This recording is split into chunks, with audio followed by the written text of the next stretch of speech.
স্বাগতম।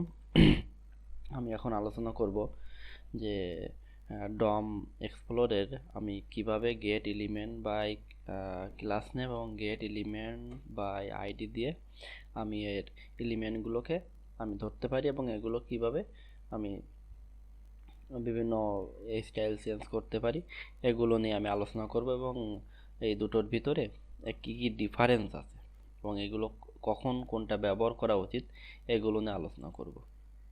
ঠিক আছে, এটা করার জন্য আমি এখানে আমার আগে থেকে একটা HTML এর ফরম্যাট দিয়ে আছে এবং এখানে আমি একটা আইডি নিছি যে টাইটেল। এখন আমি শুধুমাত্র আগের ভিডিও আমি দেখিয়েছি কিভাবে get elements by tag name দিয়ে আমি কিভাবে আমার ডকুমেন্টে যতগুলো ট্যাগ আছে আমি সেই ট্যাগটা ধরতে পারি। এখন আমি দেখাবো যে আমার শুধুমাত্র একটা নির্দিষ্ট কোনো একটা এলিমেন্টকে আমি কিভাবে ধরতে পারি সেটা ধরার জন্য আমি ব্যবহার করব গেট এলিমেন্ট বাই আইডিটা। এটা করার জন্য আমি এখানে একটা আইডি দিলাম এবং আমার মেইন ডট জেএসে যাই। জেএসে যাওয়ার পর আমি এখানে একটা কনস্ট্যান্ট দিলাম যে হেডার টাইটেল, ভালো কথা।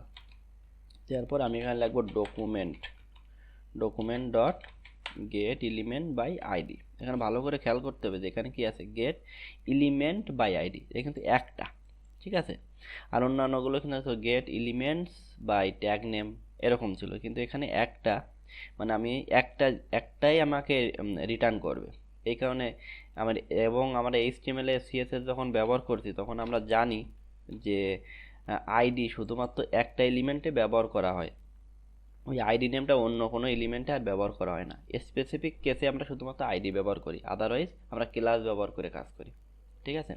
এখন এই document dot get element by ID দিয়ে এর ভিতরে আমি আইডি নামটা দিয়ে দেবো। আইডিটা কী দিয়েছি আমি, আইডি দিয়েছি টাইটেল, ভালো কথা। এখানে আমি সেই টাইটেলটা দিয়ে দেবো।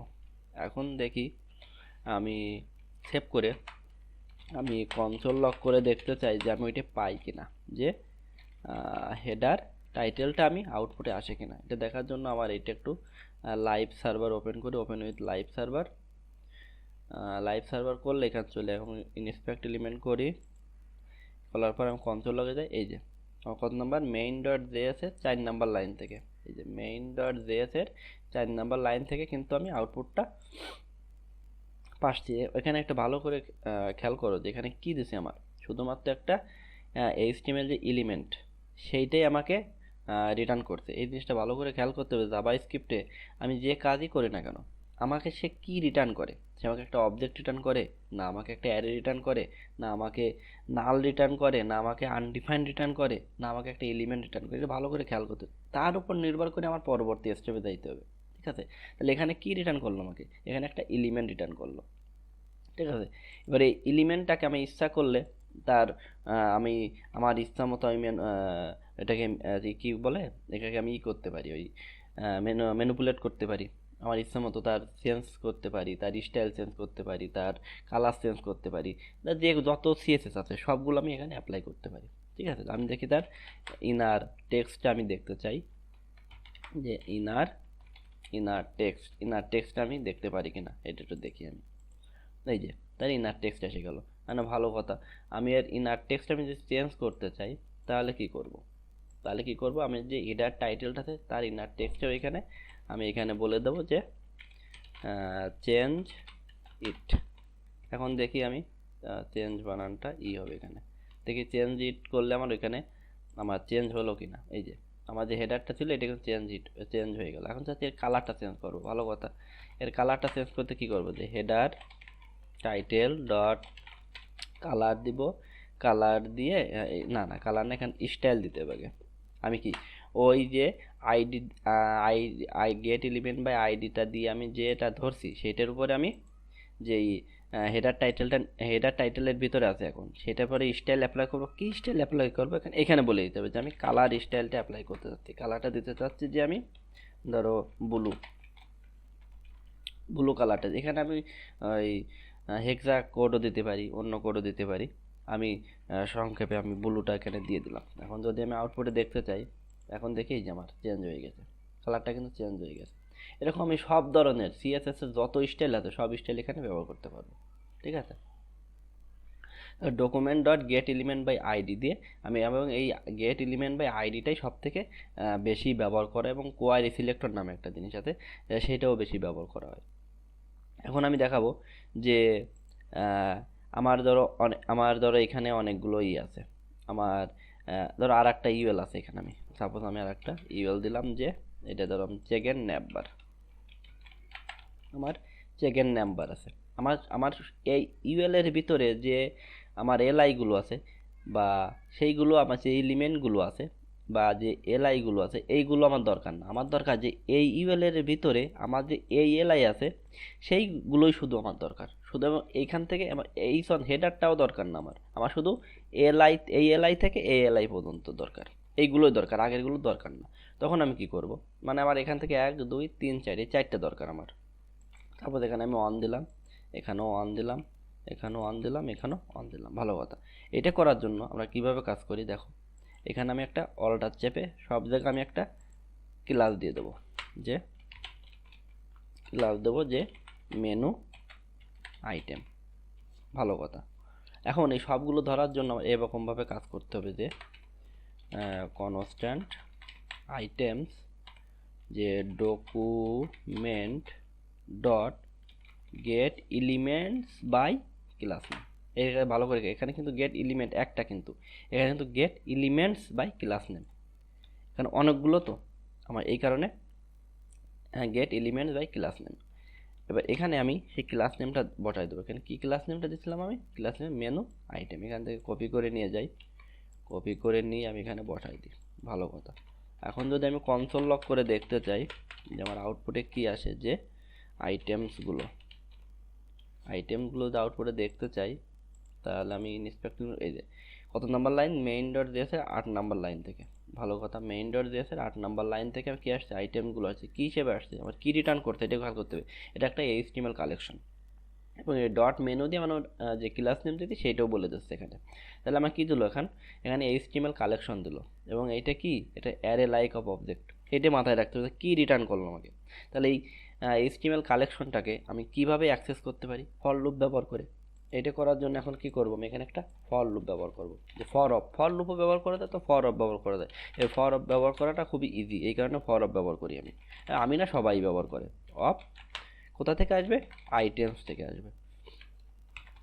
এখন যদি আমি কনসোল লক করে দেখতে চাই যে আমার আইটেমগুলো পাই কিনা, এখন যদি আমি সেভ করে আউটপুটে দেখতে চাই, দেখি আইটেমগুলো যে দেখাচ্ছে, যে আমার যে 9 নাম্বার লাইন থেকে আমার কনসোল লক করে দেখে আইটেমগুলো দেখাচ্ছে। এর ভিতরে ইনার টেক্সট আছে। ভালো কথা। আমি যদি ডট ইনার টেক্সটটা দিই, ডট ইনার টেক্সট অথবা ইনার HTML যাই দিই না কেন, আমার এখানে আউটপুটে কি আসবে, সেই এই যে হোম অন কন্টেক্ট অন, সেইটা আমার দেখাচ্ছে এখানে। এবং এইগুলো কিন্তু আমার এইগুলো আসে নাই, কিন্তু এইগুলো আমার এইগুলো কিন্তু আসে নাই, আমার কোনগুলো আসছে, এইগুলো আসছে কিন্তু এখন। ভালো কথা। এখন ইচ্ছা করলে এর স্টাইলও চেঞ্জ করতে পারি, এর আমি কালারও চেঞ্জ করতে পারি, আমার CSS যত প্রপার্টি আছে সব ব্যবহার করতে পারি। এটা করার জন্য আমি একটু ব্যাকগ্রাউন্ড দিই, ব্যাকগ্রাউন্ড চেঞ্জ করি, যে আইটেমের ভিতরে আমি একটা স্টাইল অ্যাপ্লাই করব। ভালো কথা। সেই স্টাইলের ভিতরে কী করবো, আমি ব্যাকগ্রাউন্ডটা আমি চেঞ্জ করব। ব্যাকগ্রাউন্ড কালার দিল, শুধু ব্যাকগ্রাউন্ড দিল, ব্যাকগ্রাউন্ডে দেবো কি, রেড। ভালো কথা। এখন দেখি আমার আউটপুটে কি আসে, এই যে আমরা কিন্তু উপরেরটাই পাইনি, কিন্তু আমাদের চেকের নাম্বারটা ধরছি সেইটাই পাইছে। ভালো কথা। আইটেমে একটা ব্যাকগ্রাউন্ড পাইছে, আমি শুধুমাত্র এর কালারটাও চেঞ্জ করতে পারবো, আমি শুধু ব্যাকগ্রাউন্ড দিচ্ছি। আচ্ছা, এখন দেখা যাচ্ছে যে আমার এই লিস্টের যে ডট ডট, যে আমার লিস্ট স্টাইলের টাইপগুলো আছে সেগুলো কিন্তু বাইরে। এখন এগুলো ভিতরে আনবো কীভাবে, ভিতরে আনার জন্য আমার প্রপার্টি আছে একটা, কিসের ভিতরে, যে আইটেমের ভিতরে আমি একটা স্টাইল অ্যাপ্লাই করব CSS এর। সেটা কি দেবো, যে লিস্ট স্টাইল পজিশনটা কোথায় যাবে, পজিশনটা কোথায় যাবে, যে লিস্ট স্টাইল পজিশনটা ইনসাইডে যাবে, একটু হবে কিন্তু আমার CSS এর স্টাইল আর কি। এখন দেখো আমার কিন্তু ভিতর চলে আসলো, কিছুই না, শুধুমাত্র আমি CSS এর স্টাইলগুলো এখানে ব্যবহার করছি। এই জায়গা মেন জিনিসটা হলো, যখন এখানে আমার গেট এলিমেন্ট বাই আইডি এবং get element by class name এর মূল যে এই জিনিসটা, সেটা হলো যখন আমি স্পেসিফিক কোনো একটা জিনিসকে আমি স্টাইল বা আমি যাই করতে চাই, ম্যানিপুলেট করতে চাই, তখন আমি গেট এলিমেন্ট বাই আইডি নেবো। আর যখন আমার অনেকগুলোকে আমার কাজ করতে হবে একসাথে, তখন আমি get element by class name দিয়ে দেবো। ভালো কথা, শুধুমাত্র এইটা মনে রাখতে হবে। আর এখানে আমি একটু লাইন লিখে রাখছি, এখানে কি বলছে দেখো, get element by ID returns a single DOM element whose ID matches your query. এর মানে হলো গেট এলিমেন্ট বাই আইডিটা আমাকে কি রিটার্ন করে, একটা সিঙ্গেল এলিমেন্ট ব্যবহার করে। দেখাইছিলাম আগে যে গেট এলিমেন্ট বাই আইডিটা এইচনে অ্যাপ্লাই করছিলাম, সেখানে শুধুমাত্র একটা এলিমেন্টটা আমার রিটার্ন করছিল এবং ওই আইডি যার সাথে আমার মেলে। ঠিক আছে, এখন get element by class name return কী করে, একটা এইচটিএমএল কালেকশন দেয় এবং সেটা কি অ্যারে লাইক অফ অবজেক্ট। এইটাই, আর কিছু না। এটা হচ্ছে মেন উদ্দেশ্য। এবং এদের ভিতর মেন পার্থক্য হলো কি, পার্থক্য হলো এটা আমাকে একটা এলিমেন্ট দেয় আর এটা কি দেয়, এই এইচটিএমএল কালেকশন দেয় বা অ্যারে লাইক অফ অবজেক্ট দেয়। ঠিক আছে, এবং ম্যাক্সিমাম ক্ষেত্রে গেট এলিমেন্ট বা আইডিটাই ব্যবহার করা হবে, সবাই ব্যবহার করে তাই। এবং এইটাই সব থেকে সুন্দর, আমার এই ফর লুপ টুপার করা লাগে না, আইডি দিয়ে আমি সরাসরি অ্যাক্সেস করতে পারি এলিমেন্টগুলো পেয়ে।